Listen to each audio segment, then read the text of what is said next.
Hello, how are you doing? Welcome back to Englisher. This is Dr. JC. तो जैसे मैंने कल आपसे बात की थी, आपको बताया था कि हम इंग्लिश सीखने वाले हैं और इंग्लिश कैसे सीखी जा सकती है। तो कल मैंने आपको कुछ ग्रामर की कंसेप्ट्स भी बताई थी, जैसे सब्जेक्ट, ऑब्जेक्ट क्या होते हैं। तो आज मैं आपके लिए लेकर आया हूँ 12 स्टेप्स। इन 12 स्टेप्स में आपको इंग्लिश सीखनी है, क्योंकि जब हमारे सामने एक टारगेट क्लियर होता है तो इंग्लिश सीखनी भी आसान हो जाती है। तो आप जैसे कि ये देख रहे हैं, ये 12 स्टेप्स आपके सामने लिखे गए हैं। मैं थोड़ा थोड़ा इनके बारे में आज की इस वीडियो में आपको बताऊंगा और फिर हम इन स्टेप्स के अकॉर्डिंग एवरी डे इंग्लिश सीखेंगे।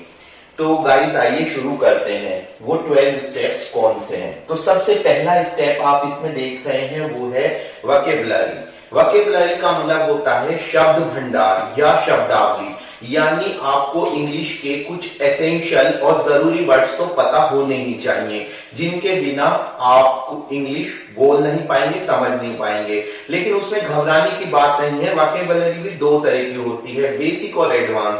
तो बेसिक वर्ड्स जो हैं वो आप ऑलरेडी जानते होंगे, और नहीं जानते हैं तो हमारी वीडियोस के साथ साथ सीख जाएंगे। बेसिक वर्ड्स ज्यादा ऐसा नहीं है कि बेसिक वर्ड्स बहुत ज्यादा हैं। आपको 100 बेसिक वर्ड्स स्टार्टिंग के लिए चाहिए, जैसे कि आपको पर्सनल प्रोनाउंस के नाम, जैसे कि मैं, तुम, और कुछ वर्ब्स जैसे आना, जाना, ये आते हैं। बेसिक आपको वोकैबुलरी आनी चाहिए। बाकी एडवांस वोकैबुलरी जैसे जैसे हमारी वीडियो बढ़ती जाएगी आगे, आप उसको सीखते जाएंगे, मैं आपको बताता जाऊंगा, आप उसको नोट करते जाइएगा। तो इसमें पहला स्टेप है वोकैबुलरी का, लेकिन हम इसको बाकी स्टेप से अलग रख रहे हैं क्योंकि ये स्टेप सबके साथ साथ चलता रहेगा। तो वोकैबुलरी का मतलब होता है शब्द भंडार। स्टेप नंबर 2, जो कि हमारा एक्चुअल में फर्स्ट स्टेप है, English grammar general concepts. English grammar की जनरल कंसेप्ट्स आपको पता होनी चाहिए, वो मैं शुरू में आपको क्लियर कर दूंगा। जैसे कि वो जनरल कंसेप्ट्स क्या है, जैसे आपको पता होना चाहिए सब्जेक्ट,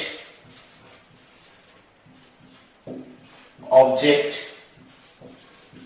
क्या होते हैं, वर्ब, नाउन, आर्टिकल, ये सब चीजें जो हैं, प्रीपोजिशंस, तो ये चीजें आपको पता होनी चाहिए। ये मैं एक वीडियो में, 2 वीडियो में आपको क्लियर कर दूंगा कि ये क्या होते हैं। एक वीडियो में ऑलरेडी सब्जेक्ट, ऑब्जेक्ट और वर्ब पर बना चुका हूं। बाकी noun, article, preposition detail video बाद में आती रहेंगी, लेकिन आपको मैं शुरू में ही क्लियर कर दूंगा नाउन किसे कहते हैं, प्रोनाउंस क्या होते हैं, प्रीपोजिशंस क्या होते हैं, आर्टिकल्स क्या होते हैं। तो ये हो गया स्टेप नंबर 2। उसके बाद स्टेप 3 में हम सिंपल सेंटेंस का फॉर्मेशन समझेंगे, जिसमें कोई मेन वर्ब नहीं होती, सिंपल लिंकिंग वर्ब्स होती हैं, यानी इज, एम, आर, वॉज, वर। जैसे तुम मेरे दोस्त हो, वह अच्छा लड़का है, तो ये सब आते हैं सिंपल सेंटेंस फॉर्मेशन में।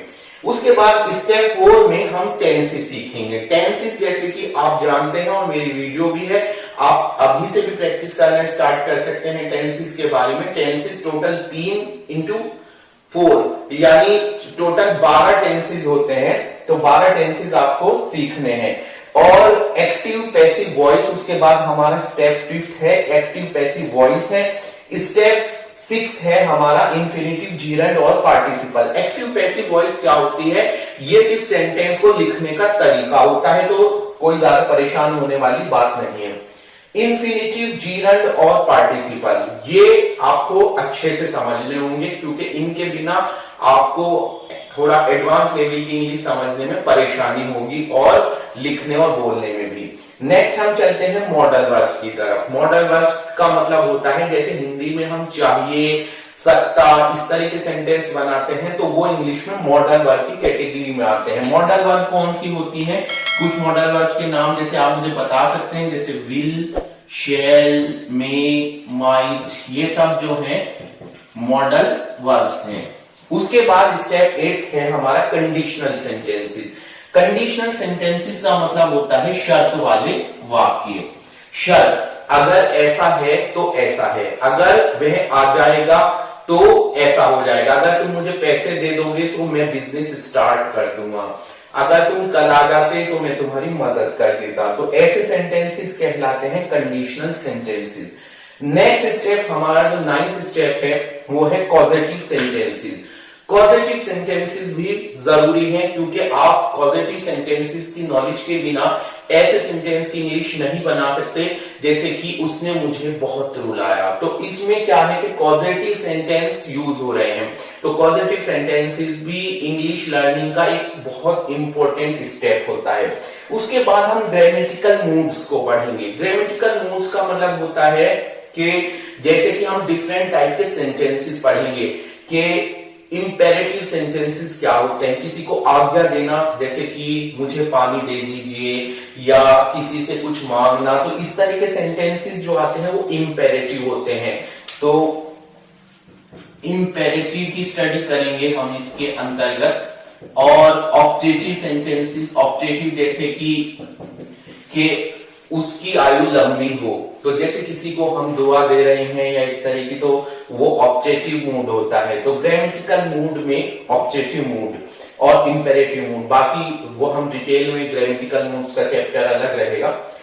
उसके बाद 11th स्टेप, यहां तक आते आते जब 10वां स्टेप हो जाएगा तो 10 स्टेप में आपकी इंग्लिश लगभग 90% पूरी हो चुकी होगी। उसके बाद मैं आपको प्रीपोजिशन, आर्टिकल्स, डिटरमाइनर की थोड़ी सी एडवांस नॉलेज दूंगा, यानी प्रीपोजिशन कहां पे कौन सी यूज करनी चाहिए। जैसे कि फॉर एग्जांपल कि हम आपको कहना है कि मैं इंग्लिश में अच्छा हूं, तो इसकी इंग्लिश क्या होगी। अगर आप इसकी इंग्लिश बनाएंगे कि I am good in English, that's wrong, वो बिल्कुल गलत है। I am good at English, तो कुछ प्रीपोजिशन जो होती हैं वो फिक्स होती हैं। जैसे कि आफ्रेड के बाद आप हमेशा ऑफ का यूज करते हैं, ना कि फ्रॉम का। तो इस तरह के कुछ स्पेशल यूजेस रहेंगे। डिटरमाइनर्स के बारे में मैं आपको बताऊंगा, जैसे कि मच, सम, एनी, इस तरह के कुछ, जैसे कि हम हिंदी में कुछ बोलते हैं। आर्टिकल्स ए एंड डी होते हैं। तो ये कुछ ऐसे कंसेप्ट हैं कि जो हमें जरूर पता होना चाहिए। और हमारा जो लास्ट स्टेप रहेगा वो स्पेशल यूजेस। स्पेशल यूजेस में हम कवर करेंगे कि जो इसमें, जैसे कि हालांकि तुम मेरे अच्छे दोस्त हो पर मैं तुम्हारी पार्टी में शामिल नहीं हूंगा। तो इस तरह के सेंटेंसेस जो स्पेशल स्ट्रक्चर्स होते हैं, जैसे कि चाहे तुम कल भी मेरे पास आ जाओ लेकिन मैं तुम्हारी मदद नहीं करूंगा। तो इस तरह के सेंटेंसेस होते हैं जो स्पेशल यूजेस में होते हैं। जैसे कि मैं आपसे कहता हूं कि राजा चाहता था कि राजकुमार अब गद्दी संभाल ले, तो इस तरह के सेंटेंसेस आप मतलब जनरल कंसेप्शन नहीं बना सकते हैं।